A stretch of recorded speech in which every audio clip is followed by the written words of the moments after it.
welcome back to my channel. If this is your first time here, hi, I'm Cassidy. If it's not, thanks for always tuning into my videos. We're at a new setup today. I think you guys might start to see more videos that happen in this setup. This is my office area and my little desk, which gives me access to being able to do videos where I need to look things up actively because I have a computer in front of me. Which for a video like today, I wouldn't normally need to sit down at my desk, but this video might have been a very last minute idea because it was spurred on by the vlog that I think is coming to you soon. I'm gonna say I think because I make no promises over here. I wanted to go over novellas. If you've been here for a long time, you probably know that I am a chunker kind of girl. I like me the chunk. I want the big, big books. I like them big, I like them bad, I like them chunky. I have wanted to see if I just don't like novellas or the novellas I've read have just not worked for me. So here's a list of novellas in the SFF category that I am interested in reading. So what this means is there's fantasy, there's sci-fi, and there's horror because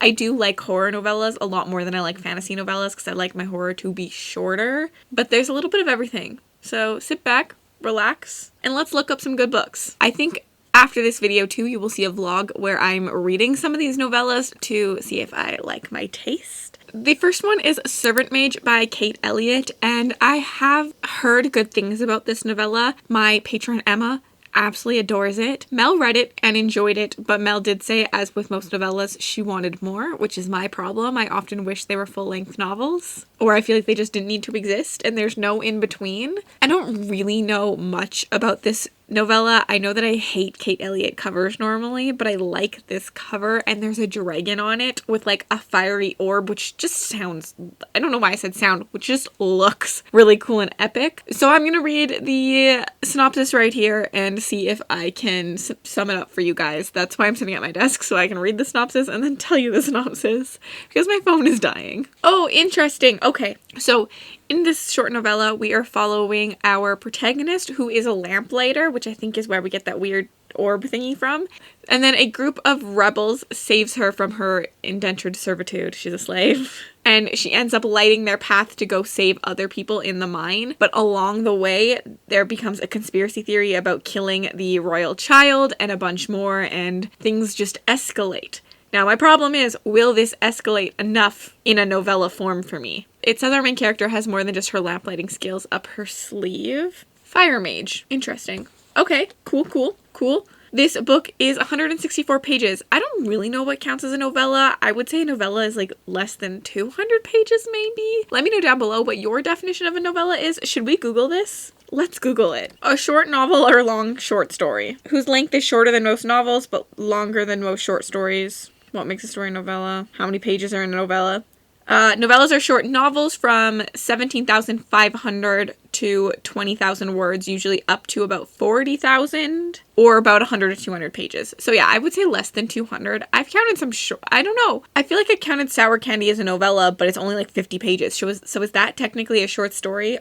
Cassie's brain is on the fritz right now. This is why I don't do videos normally when I'm still researching things, because my brain goes everywhere. And then editing, Cassie has to edit this, and it's not gonna like myself for rambling on forever. The next book is A Mirror Mended by Alex E. Harrow. I know this is number 2. Can I read it without reading number 1, which is A Spindle Splintered? Maybe I have to read A Spindle Splintered first. Let me know down below if you've read these, if I need to read Spindle Splintered first, because I'm honestly not as intrigued by A Spindle Splintered. But A Mirror Mended sounds cool. A Mirror Mended follows a professional fairy tale fixer and lapsed Sleeping Beauty is over rescuing snoring princesses. Once you've rescued a bunch of damsels in distress and burned all the spindles, you've gotten drunk with 20 good fairies and made out with one too many members of the royal family. You start to wish some of the girls would just get a grip and try solving their own narrative. This sounds hilarious. Oh my gosh. And it follows that character who then sees someone in a mirror, and it says Snow White's evil queen has found out how her story ends and she's desperate for a better ending. She wants Zinnia to help her before it's too late for everyone. Will Zinnia accept the queen's poisonous request and save them both from the hot iron shoes that wait for them, or will she try another path? See, I think this sounds absolutely hilarious. I don't normally like fairy tales, but I think sometimes I found fairy tale fantasy very drawn out, and so maybe a shorter fairy tale fantasy would work for me.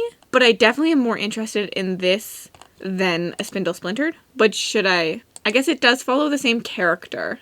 so I probably have to read them in order. But the first one just doesn't sound as good. Let me know down below. I also should say with this list, I've been avoiding any kind of novella that's part of a series in terms of like the 0.5s. So any like Sanderson that's supposed to be read in the Cosmere, I kind of avoided, or any like, I know the book The Ancestor has a book 2.5. I've avoided that. I'm trying to do like novellas that are either a series on their own, like a series of novellas, or just a standalone. The next one is a KJ Parker novella, and KJ Parker appears twice on this list, I believe, if not 3 times. There was one that I was iffy about, so I might just throw it in here. KJ Parker has a lot of novellas, so I would be interested to see if I like them. I know his novellas have a lot of like religion-heavy topics, which I typically enjoy in my stories, especially when they're not on the pro side of religion, which I don't think KJ Parker's are. This is classified as fantasy, but when I read the synopsis, it sounds a little bit sci-fi-y. But we're following our main character, who is the unnamed narrator of The Long Game. He's an adept member of the ecclesiastical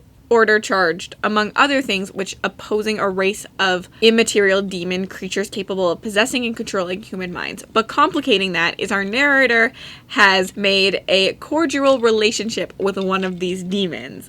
And so it complicates things, and then complicating it further, there is another character that comes in which has like a mythical power country and is wanting to capture one of these demons to bring back to that mythical country. It says the truth, it turns out, is considerably more complex, which sounds really interesting.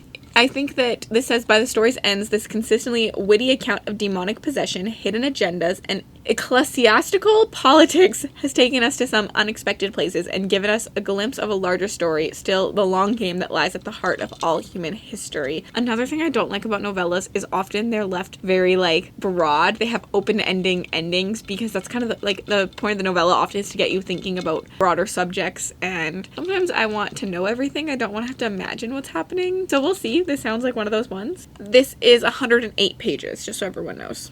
Should I just continue with the other KJ Parker that I'm interested in? I think that this one is more sci-fi horror.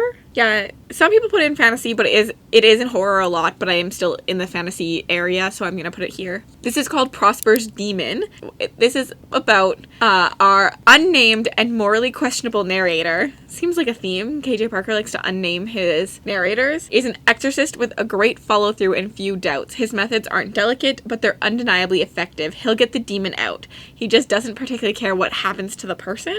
And then we have another man of science determined to raise the world's first philosopher king, reared according to the purest principles, but he's demonically possessed, so I'm gonna guess they have to like come back to face each other, you know, demonically possessed, someone, an exorcism, bleh. And then yeah, there's a tagline that says, in a botched demonic extraction, they say the demon feels it 10 times worse than the man, but they don't die, and we do. Equilibrium. So I think that this one just sounds cool. I like the idea of like a morally gray person, but trying to do what's right, but not really caring what's right.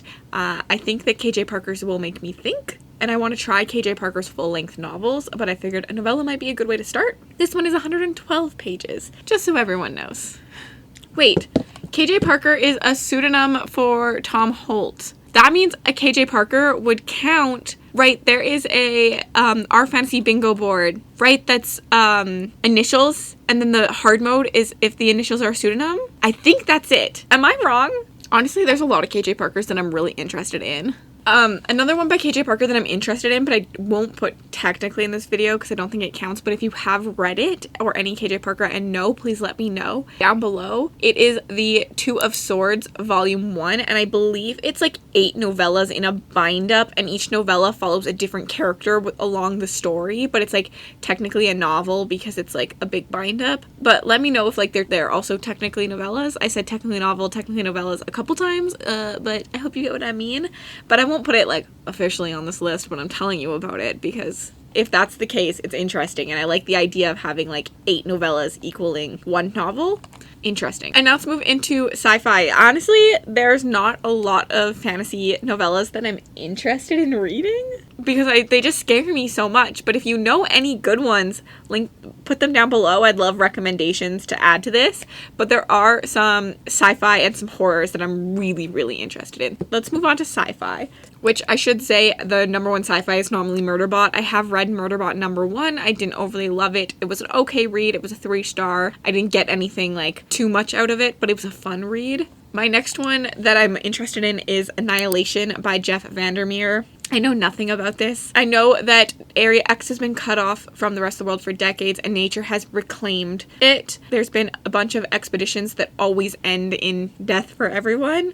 I think we're going on to our 4th the members of the 11th expedition, I was going to say 4th, returned as shadows of them former selves, and within weeks all had died of cancer. So now we're joining the 12th expedition. It's made up of 4 women, an anthropologist, a surveyor, a psychologist, and a biologist. Their mission is to map the terrain and record everything that goes on and avoid being contaminated by Area X itself. They arrive expecting the unexpected, and Area X delivers, but it's surprised they came across the border with them and the secrets that the expedition members are keeping from one another that change anything. I love dystopian and like sci-fi in that vein, which is why I thought Murderbot might work for me, because it has that similar kind of premise as dystopian. Like I love like the nature is against you. So this sounds interesting, and I know a lot of people who love it. I think Becca loved it. I think Jade loved it if I remember correctly.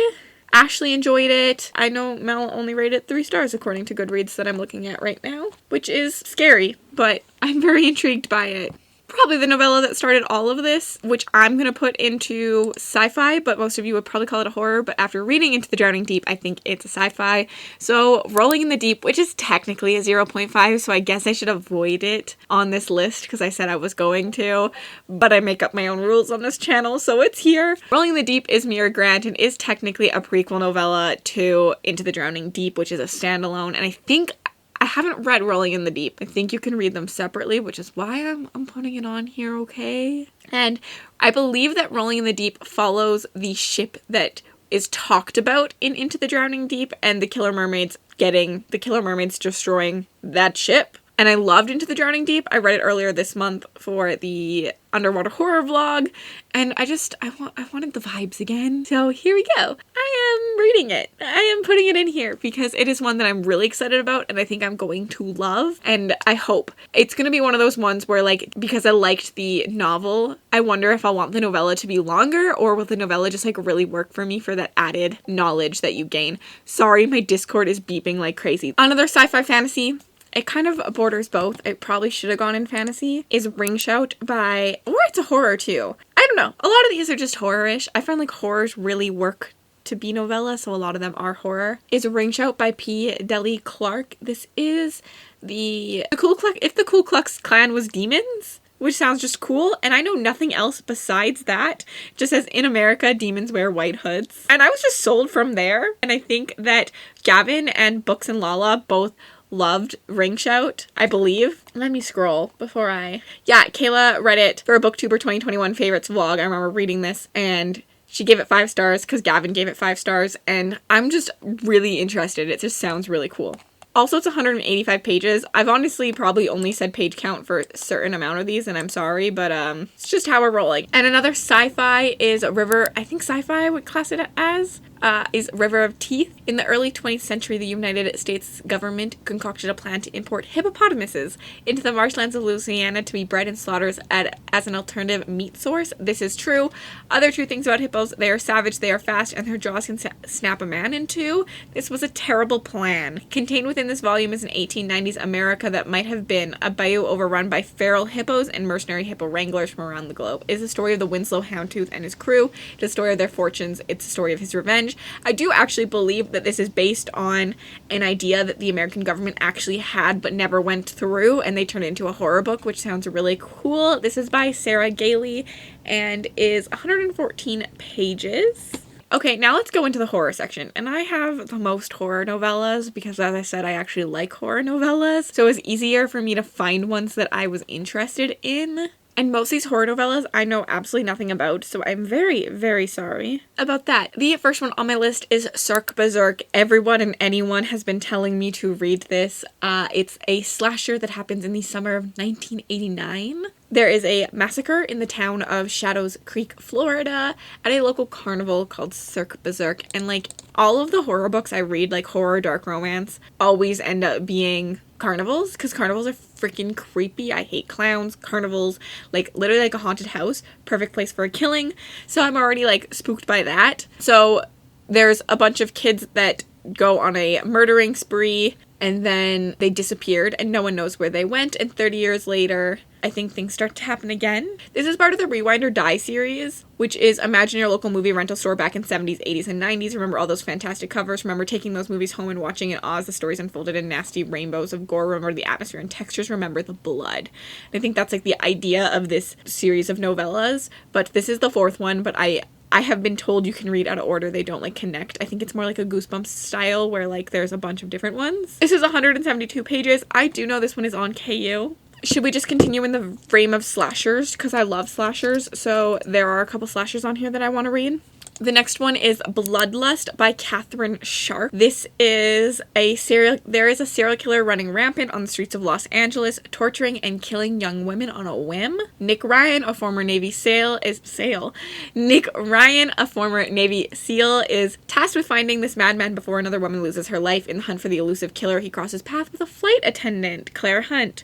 Their growing attraction leads to a white-hot romance, just as it's discovered that Claire may be involved with the murder. Nick and his fellow detectives have one sick lead to follow where the killer seems to leave no other clues, and this clue leads directly back to Claire. Nick wonders if Claire is playing a much bigger role than anyone would have ever guessed. Follow these lovers down the rabbit hole to discover the murderer and who else may be involved in this lunacy. Which just sounds really cool. It kind of reminds me of a dark romance, so like something like the Mind F series, which is like a dark romance thriller with like a serial killer and a cop. And I'm excited for it. This is 178 pages. I think I have one other like slasher style. We have Camp Carnage, which is by Joshua Winning and Elliot Arthur Cross. In the summer of 1986, I love a good 80s camp story, so Billy Collins is sent to his own personal hell. Summer camp. I've been there, done that. The remote Camp Genesis offers desperate parents a place to straighten out their gay teenagers with the help of puritanical Catherine Creevy. Besides the typical horsing around, campfire tales, and summer games, the Genesis program forces gay and questioning teens into humiliating gender-based lessons. While Billy wants nothing more than to escape Camp Genesis, he can't help worrying that something even more sinister is hiding just out of sight. Unknown to Billy, 2 campers were murdered 3 years ago. Just days after Billy and the new campers arrive, people start to go missing, and it's up to Billy and his new friends, Jem, to find out what's really going on. Is a maniac on the loose? Is history repeating itself? One thing's for sure. At Camp Genesis, you have to fight to survive. I forget whose channel I found this on, but it's definitely a booktuber, a horror booktuber. And I remember them saying, like, it's a hard read because of the like, straightening out the gay teenagers. And it really discusses those things. It's definitely anti those things. I just want my books to make me feel, and I find lots of times horror books make you feel more than you think that they would. They're not all just like jump scares and lazy writing to get the killer done. Like, they're not all your classic slasher, although I don't even think your classic slasher is that. I think if you actually pay attention to something like Scream, I fucking talk about Scream all the time on this channel. I need a new horror movie to talk about. The commentary in Scream is incredible. I find horror books have some of the best commentary out there, so I think that this one will do it really well. I'm excited to read this one. It's very interesting to me. Another really like deep hitting horror, I obviously have a type that I want to read, is The Pale White by Chad Lutzke. This is after being held against their will in a house used for sex trafficking, 3 girls plan their escape. So it is a horror novella about escaping sex trafficking, and I think that it is also a little campy. I think that it's about revenge. It says a coming-of-age tale of revenge that explores a friendship and the desperate lengths they will go through to ensure they stay united, held together by the scars that bind them. Again, I think I was warned. I forget whose channel I was watching. I watched a couple booktubers to find some novella recommendations. If I can remember, I'm going to pop it on the screen. And I was warned again. It's a hard-hitting. It's not faint of heart. It's not just like fun, but I'm very excited for it. I love a hard-hitting book. We're just gonna go. There's so many horror novellas that I want to read. This book, this is mostly horror. Then we have Dear Laura by Gemma Armour, which is a novella. I've seen this one talked about on a couple channels. Specifically, I know Aaron talked about it. Aaron Morgan I'll put her channel in the description bar below for anyone to check out. She reads a lot of horror. Every year on her birthday, Laura gets a letter from like a stranger who claims to know the whereabouts of her missing friend Bobby, but there's a catch. He'll only tell her what he knows in exchange for something personal. There becomes a relationship of them talking to each other and like getting something from each other every single time. Her quest for closure will push her to bizarre acts of humiliation and harm, yet no matter how hard she tries, she cannot escape her correspondence demands. The letters keep coming, and as time passes, they have a profound effect on Laura. I remember seeing a review for this, and like people said like it just felt like someone was like watching over their shoulder as they read it, which just really, really intrigues me. Then we have True Crime by Samantha Kolsnick. Another hard-hitting one that I was told to read when I'm in the right space of mind. We're following Susie and her brother Lim, who live with their abusive mother in a town where the stars don't shine at night. Once the abuse becomes too much to handle, the two siblings embark on a sordid cross-country murder spree, beginning with their mom. As the murder tally rises, Susie's mental state spirals into irredeemable madness. I've heard that this is so hard-hitting, and I'm just excited to read it, which sounds bad. Also 156 pages. Dear Laura had 111 pages. Dear Laura is also available on KU. I do know that. The next one is Out Behind the Barn by John Bowden and Chad Lutsky. The boys crept to the window and watched as Miss Maggie carried the long bundle into the barn, the weight of it stooping her aging back. Rafter lights spilled from the barn doors, and Davy saw an arm fall from the canvas wrapped parcel. He smiled. She got someone. Both children grinned and settled in their beds, eyes fixed to the ceiling. This was family growth. Creepy. Ugh.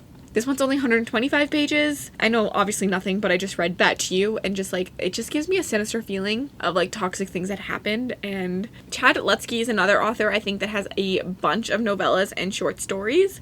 So if I like those ones, I will definitely check out more. And then we have Crossroads by Laura Hightower. Laurel Hightower is another one that has a bunch of little novellas. And this one is about how far would you go to bring back someone you love. If I remember correctly, our protagonist's son dies in a tragic car accident, and a drop of blood falls from their hand onto her son's roadside memorial. And later that night, she thinks she sees his ghost outside her window, but is it real? Is it actually the ghost, or is it something evil? So Chris starts playing a dangerous game with forces beyond her control in a bid to see her son Trey alive once again. Sounds interesting. I love a good ghost story.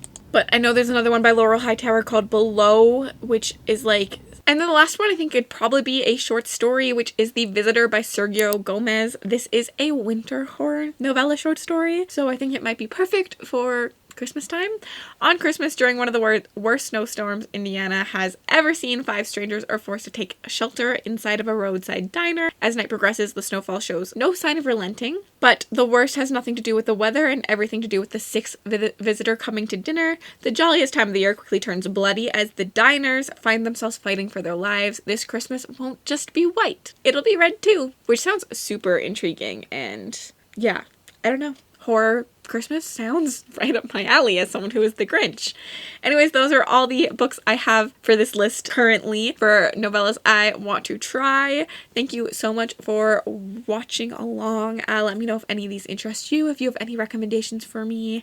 A little picky with my novellas as I don't often like them, but as I said, I want to try some more, so there might be a vlog coming to you if I can get it to work. And if you made it all the way to the end of this video and you'd like to leave me an emoji just to say you were here, leave me any kind of like horror, like leave me any kind of weapon, a knife, a stapler, something that a murderer could use as a weapon. And if you'd like to connect with me on other platforms, my Bookstagram, my Book Twitter, my Goodreads, and my Patreon, all linked in the description bar below. Have yourselves an absolutely remarkable day.